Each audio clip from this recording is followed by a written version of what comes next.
In the near future, Earth is slowly being destroyed by overpopulation and pollution. In search of a new place to live, scientists put their eyes on Mars and send unmanned probes with algae that were bioengineered to grow there. For 20 years this algae builds an atmosphere for humans to breathe in, but one day all of a sudden, oxygen levels start to drop. Desperate to find out why, all countries put their resources together to send the first manned mission to Mars. The ship is called Mars 1 and it's too massive to launch from the surface of the planet, so the crew shuttles to the high-orbit space station for a low-gravity launch to begin a 6-month trip.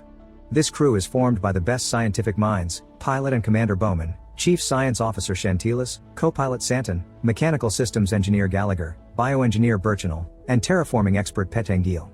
Coming with them is also Amy, a multitask robot that will work as their Mars surface navigator. Amy is powered by a helium nuclear power cell that will keep it going for a while. For the following 6 months, the crew finds different ways to keep themselves busy when they aren't working. Shantilas likes to talk a lot about philosophy and religion, explaining he needs some big questions to be answered because science has failed him. Gallagher likes to flirt with Bowman a lot and doesn't hesitate to walk on her in the shower, pretending it was an accident. He is also the one in charge of the pre-launch diagnostics checks on Amy. Pettingil wants to see the robot in action and asks Gallagher for a demonstration, so Gallagher decides to prank Pettingil.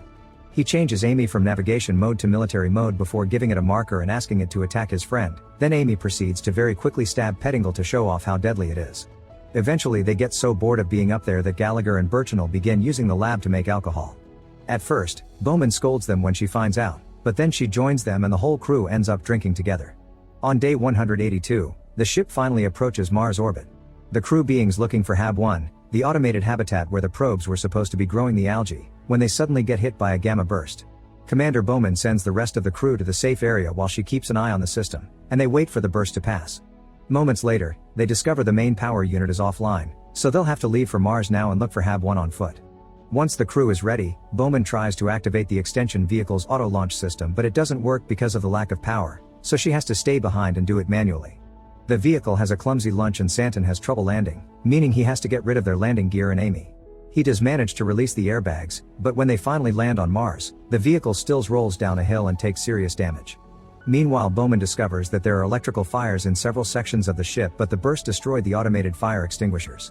She rushes to grab the manual extinguisher to take care of the smallest fire, then she straps herself to the emergency evacuation unit before opening a hatch.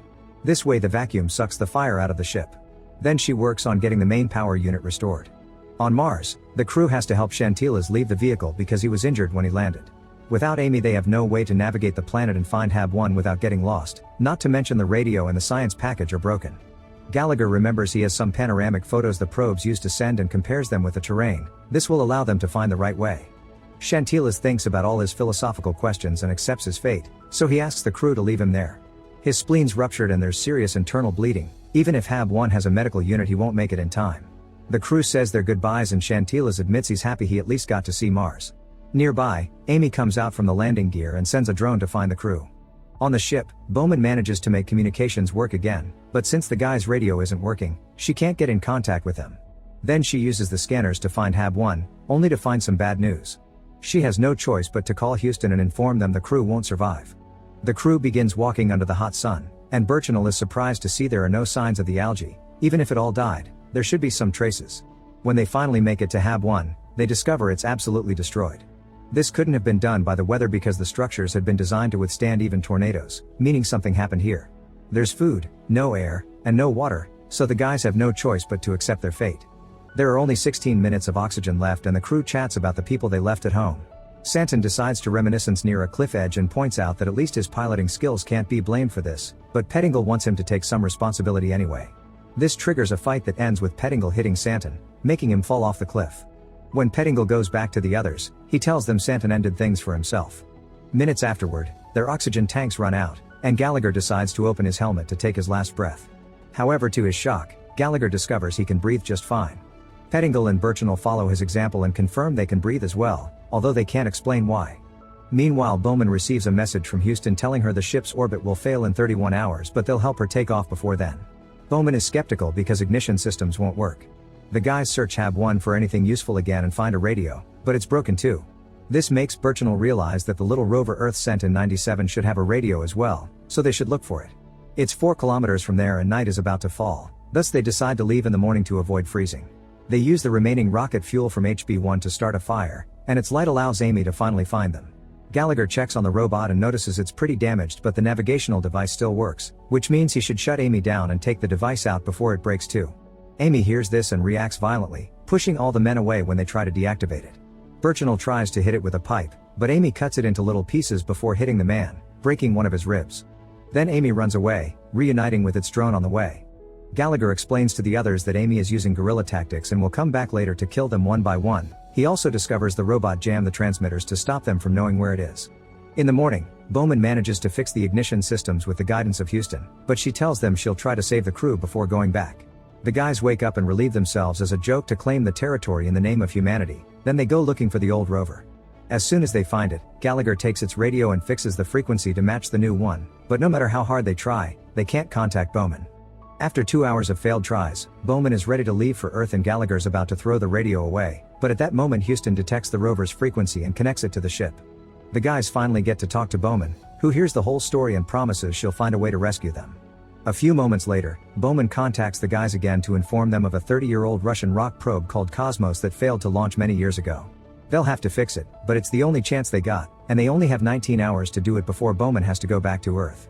Bowman also has to keep working on some repairs, meaning she'll be in blackout on the dark side and she won't talk to them again until later. Before hanging up, Gallagher tells Bowman he's glad to hear her voice again, which makes her remember the time they almost kissed a few weeks ago. The guys begin making their way to the probe, unaware that Amy is following them. Suddenly Pettingill notices something moving in the distance, but the others can't see it and ask him to keep moving. Nearby, a bunch of alien insects begins moving in the same direction. Sometime later, Bowman checks on the crew and asks Gallagher to take his comm off to talk in private. She informs him that the probe only has room for 2 people and apologizes before going back to her work. Gallagher doesn't tell the others about this issue yet and concentrates on helping Birchinal walk when his body begins feeling weak because of the broken rib. When night falls, a big ice storm comes their way, so the trio has to hide inside an opening on a hill. Thanks to the storm, Amy has trouble coming closer. The guys discuss the fact they don't have many hours left to find the probe, and Gallagher finally confesses only 2 of them can make it back. He volunteers to stay behind, but Pettingill doesn't believe him because he thinks Gallagher suspects him of killing Santon. Birchinal cuts in and says he doesn't trust him either and confirms he indeed wants to leave Pettingill behind. A few hours pass and Bowman receives a message from Houston telling her she needs to come back because there's no way the crew survived that storm. She tries to contact the crew to no avail. It turns out that after Gallagher and Birchinal fell asleep, Pettingill took the radio and ran away in order to get to the probe first. Now that he is outside and exposed, Amy sneak attacks him and kills him in seconds. Birchinal and Gallagher see this on the suit comms and come out of the cave to retrieve the radio. On their way to Pettingill's body, Birchinal is shocked to see algae, and he can't understand why it only grows here.